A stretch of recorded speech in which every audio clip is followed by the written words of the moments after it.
Comité de politique monétaire donc, qui vient de se terminer. C'est la deuxième réunion du comité de politique monétaire pour l'année 2023. Et donc, après avoir examiné l'évolution de la situation économique, monétaire et financière sur le plan international et plus précisément dans l'Union économique et monétaire ouest-africaine, a décidé de maintenir inchangés les taux directeurs. Donc, le taux de soumission minimum est fixé donc toujours à 3% pour les appels d'offres. Le taux de prêt marginal, bien sûr, à 5% et le taux de réserve obligatoire à 3%. Il y a un élément fondamental à prendre en compte, c'est que après 4 relèvements successifs de taux directeurs depuis juin 2022, le comité donc, a noté que l'inflation, qui était la grande préoccupation, il faut le dire, au cours donc, de ces derniers mois, est dans une dynamique baissière. En 2022, le taux d'inflation avait atteint un sommet dans notre Union, autour de pratiquement plus de 8%. Et donc, il y a eu un ensemble de politiques mises en œuvre, dont les décisions du comité de politique monétaire, donc de relèvement des taux directeurs. Alors, ce qu'on observe, c'est que l'inflation, comme je dis, est dans une dynamique baissière.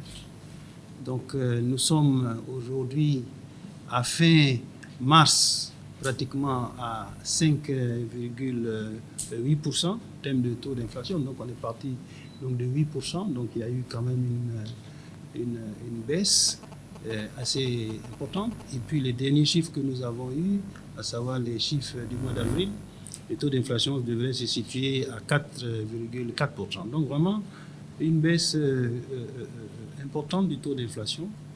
Et qu'est-ce qui a causé cette baisse? Je crois qu'il y a plusieurs éléments.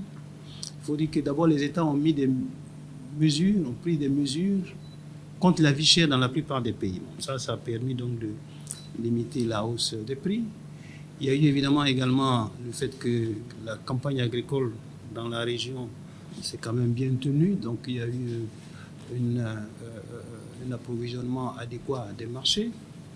Il y a eu également l'impact de la baisse au plan international des prix des produits énergétiques, et donc qui évidemment contribue à alimenter l'inflation. Et donc cette baisse s'est répercutée dans la région. Il y a également, évidemment, comme je l'ai dit, l'impact de la politique monétaire, donc les relèvements successifs des taux directeurs de la Banque centrale. Donc tout ça, évidemment, a permis de limiter la demande.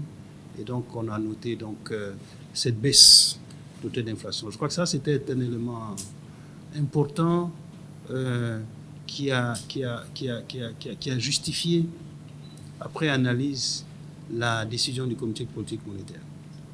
Alors, il y a un contexte, évidemment, aussi qu'il a fallu prendre en compte.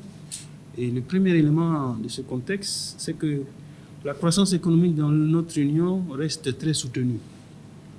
Nous avons, au niveau de l'UEMOA, on a terminé l'année 2022 avec une croissance économique pratiquement de près à 5,9%.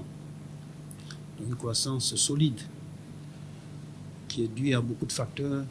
J'ai évoqué certains facteurs, notamment la bonne tenue de la production au niveau du secteur primaire, du secteur agricole, mais aussi le dynamisme des investissements, les investissements publics dans plusieurs pays, sinon la quasi-totalité, et bien sûr les investissements privés.